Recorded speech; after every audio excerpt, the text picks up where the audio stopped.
"Sir, can you tell Santa we moved?" said a little boy to the poor single mom's boss on Christmas night.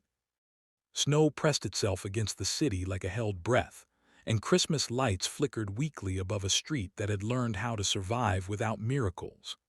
Inside a near-empty office building, a poor single mother scrubbed desks long after everyone else had gone home, her hands raw, her heart heavier than the night.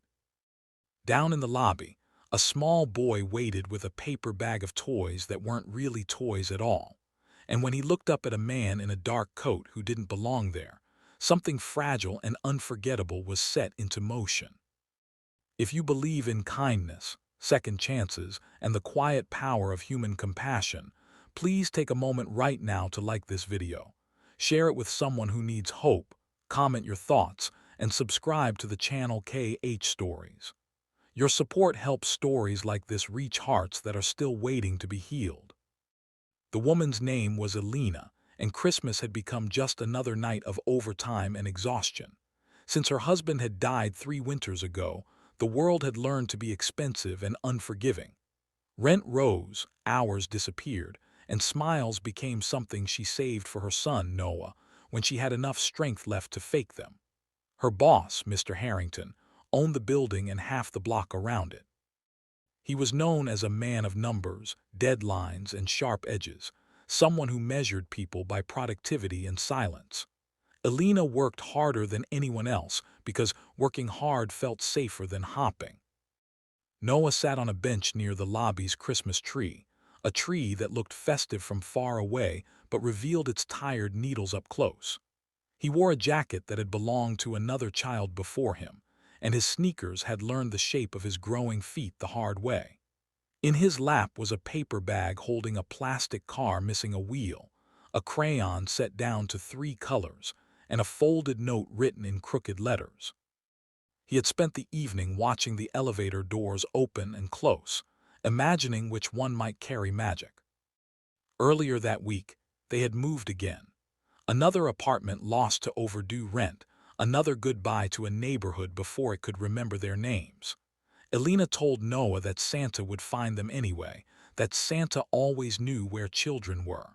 But children who move too often learn to worry about things adults pretend are simple. Mr. Harrington came down to the lobby late that night, irritated that the numbers on his screen refused to make sense. He planned to leave without noticing anything but the cold air outside. Instead, he noticed the boy. There was something about the way Noah stood up, clutching his paper bag like it mattered more than anything else, and how his eyes searched the adult's face with a seriousness that didn't belong to childhood. What the boy said was not loud or dramatic, but it landed with the weight of truth. He explained in his own careful way that Santa might go to the wrong place because they had moved again. He asked if this important man, who surely knew important things, could help make sure Santa didn't forget. There were no clever words, no rehearsed lines, only a child's fear of being invisible on the one night when invisibility hurts the most. Mr. Harrington felt something shift, uncomfortable and unfamiliar. He had grown up with full stockings and loud mornings, and somewhere along the way, he had forgotten that Christmas could be frightening. He nodded, not trusting himself to do more, and watched as the boy returned to the bench, hope temporarily reassured. Upstairs, Elena finished her work with aching shoulders and swollen eyes. She dreaded walking home in the cold, dreaded the quiet apartment with borrowed furniture and promises she prayed she could keep. When she came down to collect Noah, she found him asleep beneath the lobby tree, the paper bag tucked under his arm. Mr. Harrington was still there, staring at a spreadsheet he hadn't touched in minutes. That night followed him home. The image of the boy, the bag, the question about Santa, it all pressed against the walls he had built around himself. He thought about the employees he barely knew, the cleaners who left no trace but clean floors, the lives that continued after he turned off the lights. For the first time in years, Christmas morning arrived without satisfaction. The next few days unfolded differently. Elena was called into the office, her stomach tight with fear. She expected fewer hours, maybe no hours at all. Instead, she was offered something she had stopped imagining, stable work, better pay, and help with childcare during her shifts. The words felt unreal, like they belonged to someone else's life. She left the office shaking, not from fear, but from relief so sharp it hurt. That evening, there was a knock on their apartment door.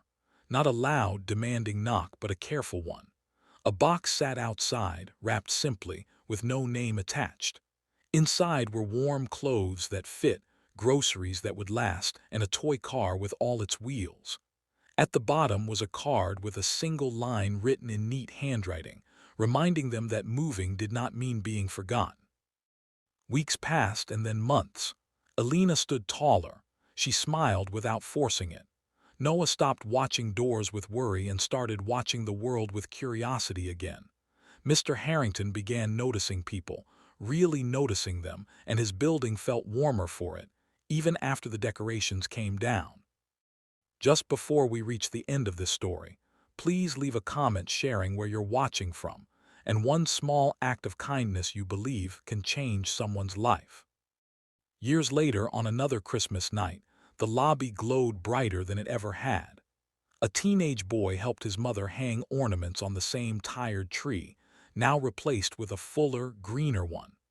Mr. Harrington watched from a distance, no longer the man of sharp edges, but someone who understood that success without compassion was an empty room.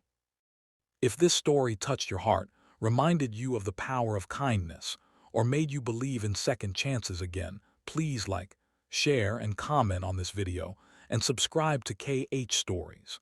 Your engagement keeps these stories alive, and somewhere, a child is still hopping Santa knows where they moved.